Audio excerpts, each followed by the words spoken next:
भगवान विष्णु मंगलम गरुड़ध्वजा मंगलम पुंडरीकाक्षः मंगलायस्तनो हरिः।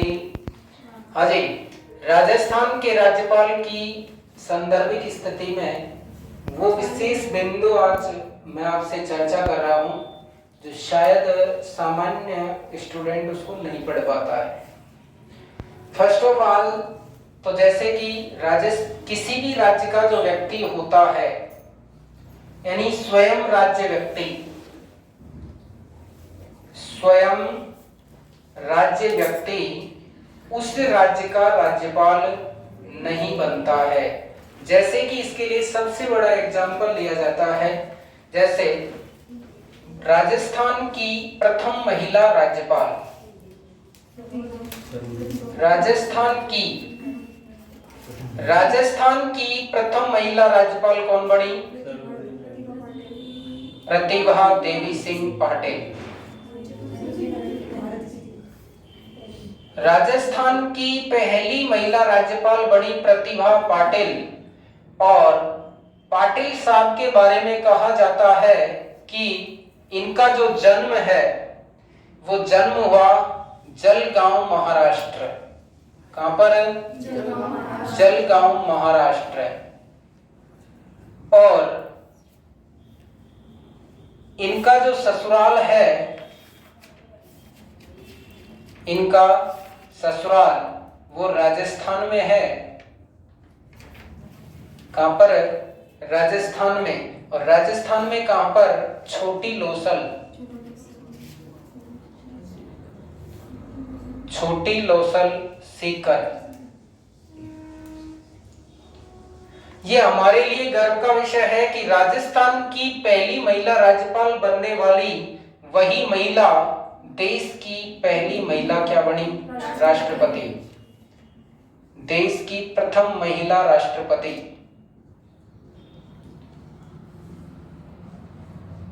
प्रथम महिला राष्ट्रपति।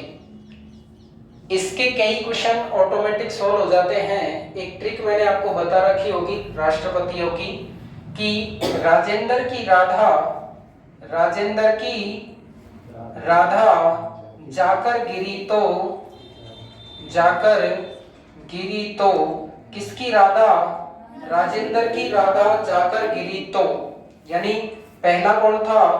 राजेंद्र प्रसाद, दूसरा राधा कृष्णन, तीसरा जाकिर हुसैन, चौथा वीवी गिरी। राजेंद्र की राधा जाकर गिरी तो मैंने हिदायत दी। मैंने हिदायत। एक अभी मैंने थोड़ी देर पहले प्रश्न बताया था आपको कि ये जो राज्यपाल है श्रीमान जाकिर हुसैन, नंबर कौन सा है इनका? तीसरा। ये जाकिर हुसैन जब राष्ट्रपति थे तो इनकी राष्ट्रपति पद पर क्या हो जाती है? मृत्यु।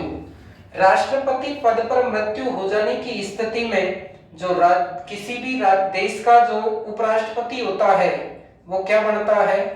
राष्ट्रपति, यानी कार्यवाहक राष्ट्रपति बन जाता है। तो उस समय वीवी गिरी जो एक क्या थे? कार्यवाहक राष्ट्रपति, यानी उपराष्ट्रपति के रूप में क्या बने? राष्ट्रपति। लेकिन जब कहा जाता है कि राष्ट्रपति के पद खाली होने की स्थिति में कार्यवाहक राष्ट्रपति कितने दिन कार्य कर सकता है? 6 महीने। तो अब क्या होना चाहिए था? चुनाव। जब चुनाव होना था तो वीवी गिरी जी कहते हैं कि मैं भी चुनाव लड़ूंगा। यहाँ राष्ट्रपति जाकिर हुसैन की मृत्यु हो गई, वीवी गिरी उपराष्ट्रपति थे तो उपराष्ट्रपति पद पर रहते हुए राष्ट्रपति बने। इस स्थिति में वीवी गिरी चुनाव लड़ने के कारण क्या दे देते हैं? त्यागपत्र। और ये महोदय त्यागपत्र किसको देंगे?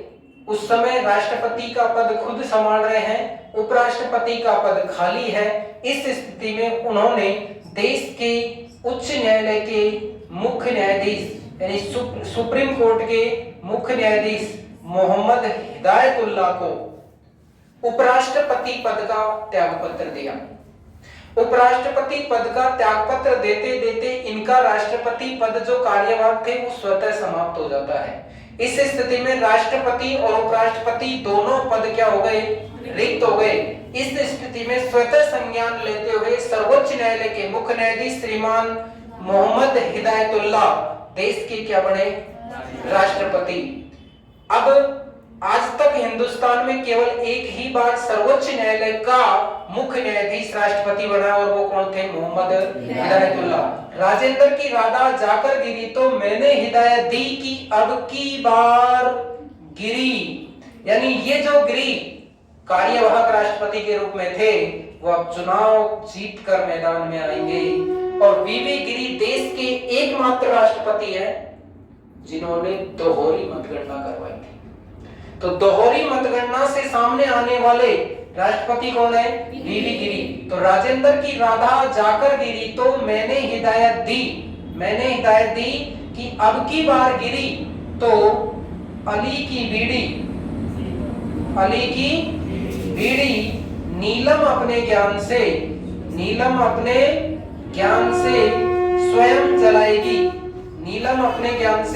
स्वयं जलाएगी। फिर कहा कि अरे वेंकट शर्मा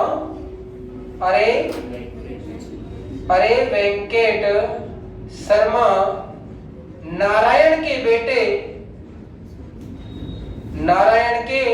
बेटे किससे कह दो, कलाम से कह दो कि प्रतिभा की शादी प्रणव और रामनाथ से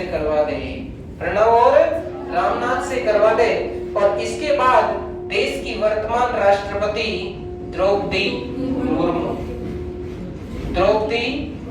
मुर्मू। अब आगे देखेंगे कि यहाँ पर प्रतिभा देवी सिंह पाटिल जो राष्ट्रपति बनी है, तो इनसे पहले देश का राष्ट्रपति कौन था, डॉक्टर कलाम साहब होंगे। कौन थे, डॉक्टर कलाम साहब थे, एपीजे अब्दुल कलाम। और आपको याद रखना है कि डॉक्टर कलाम साहब देश के एक नहीं 11 नंबर के राष्ट्रपति थे। कितने नंबर के, 11 नंबर के, यानी देश के 11वें राष्ट्रपति थे। तो आपसे क्वेश्चन पूछ ले कि ये जो प्रतिभा देवी सिंह पाटिल है देश की कौन सी राष्ट्रपति थी, 12वीं राष्ट्रपति थी। तो प्रणब मुखर्जी कौन से थे, 13वें, और रामनाथ कोविंद 14वें, और द्रौपदी मुर्मू 15वीं राष्ट्रपति थी। That is clear.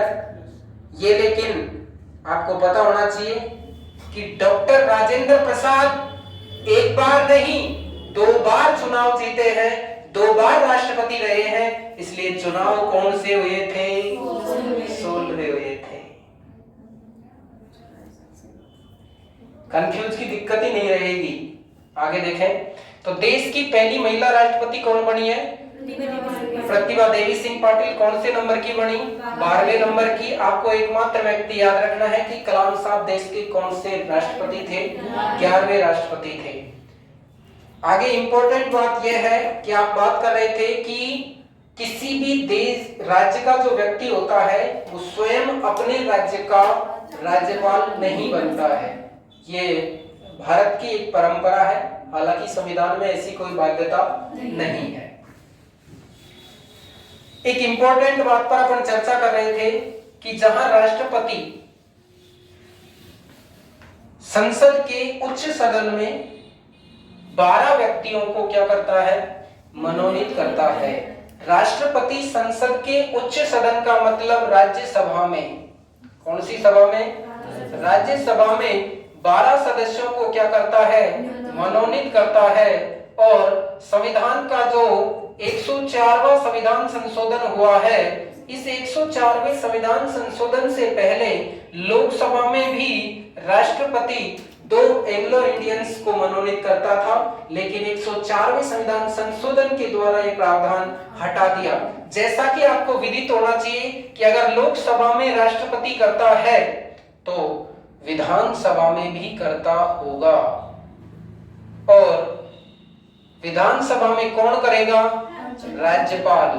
कितना करता होगा, 1 सदस्य को मनोनीत करता था, लेकिन जब ये भी समाप्त हुआ है तो ये भी समाप्त हुआ है। अब राज्यपाल विधानसभा में किसी एंग्लो इंडियन को मनोनीत नहीं करेगा। बात आ रही है कि राज्यसभा में राष्ट्रपति 12 सदस्यों को मनोनीत करता है जिनका संबंध किसी विशेष क्षेत्र से होता है, किसी विशेष क्षेत्र से होता है। आपके लिए सबसे बड़ा प्रश्न यह है कि जो विशेष क्षेत्र है वो 3 और 3 मतलब टोटल कितने हैं, वो 6 के 6 क्षेत्र आपको याद होने चाहिए। आपसे प्रश्न यही पूछेगा कि कौन से क्षेत्र से नहीं करता है। क्लियर?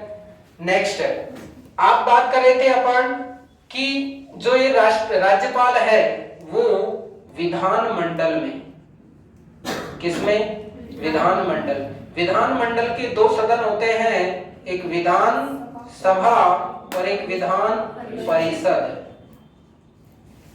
विधान परिषद, विधानसभा और विधान परिषद, ध्यान दो इधर कि ये जो विधानसभा है कि सबसे मेरा प्रश्न आपसे यही तो था कि विधान परिषद जो है उसमें सदस्य कितने होंगे। पहली बात तो ये डिसीजन होना चाहिए। तो विधान परिषद में जो सदस्य संख्या होगी वो संबंधित राज्य का जो उच्च सदन होगा, निम्न सदन होगा। कौन सा सदन? निम्न सदन। राजस्थान का निम्न सदन कितना है? 200।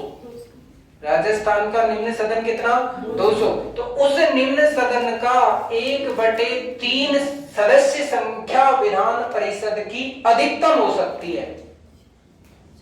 प्रश्न बड़े ध्यान से समझना, क्वेश्चन इसमें अनेकों बार अटकाया है, आपको अनेकों बार एग्जामिनर ने फंसाया है कि निम्न सदन अगर 200 है तो राजस्थान निम्न सदन यानी 200 विधानसभा की संख्या है अपनी, तो 200 का अगर 1/3 निकालते हैं अपन तो कितना आएगा?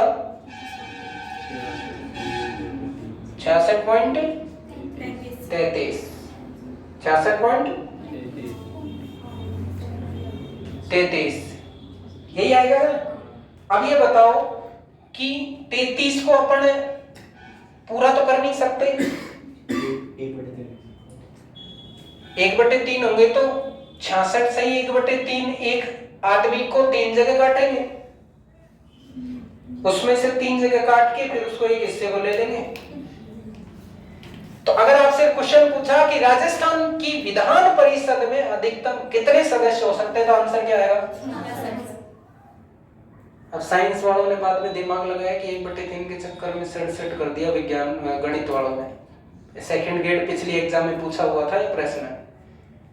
तो कितने सदस्य होंगे? 66 सदस्य अधिकतम हो सकते हैं। अब इस 66 के निकालते जाओ भाई, 5/6 सदस्य तो क्या होंगे? निर्वाचित होंगे। 5/6 सदस्य निर्वाचित होंगे और 1/6 सदस्य क्या होंगे? मनोनीत होंगे। मनोनीत अब निर्वाचित होंगे ना, निर्वाचित तो निर्वाचित का मतलब इनका चुनाव होगा, निर्वाचन होगा, और इट मींस इनको क्या किया जाएगा? मनोनीत किया जाएगा। और मनोनीत कौन करेगा? राज्यपाल करेगा। तो प्रश्न पूछा जाए कि किसी भी राज्य की विधान परिषद में, हालांकि ये भी डिवाइड होंगे अभी कि इसमें स्नातक जाएंगे, इसमें शिक्षक जाएंगे, इसमें विधानसभाओं से जाएंगे और इसमें पंचायती राज संस्थाओं से जाएंगे। ये 5/6 सदस्य इस तरह बंटकर जाते हैं और केवल 1/6 सदस्यों को मनोनीत करता है। तो 66 बराबर मल्टीप्लाई 1/6 कितने सदस्य अधिकतम मनोनीत हो सकते हैं? 11 सदस्य अधिकतम मनोनीत हो सकते हैं, अन्यथा 11 से सदस्य संख्या निम्न ही रहेगी। हो सकता है 2 करे, 3 करे, 4 करे, 5, 6, 7, 8, 9, 10, लास्ट 11 अधिकतम कर सकता है। ये बात समझ में आ गई होगी अब तो? क्लियर? अब कोई कंफ्यूज? नहीं सर। नहीं। धन्यवाद।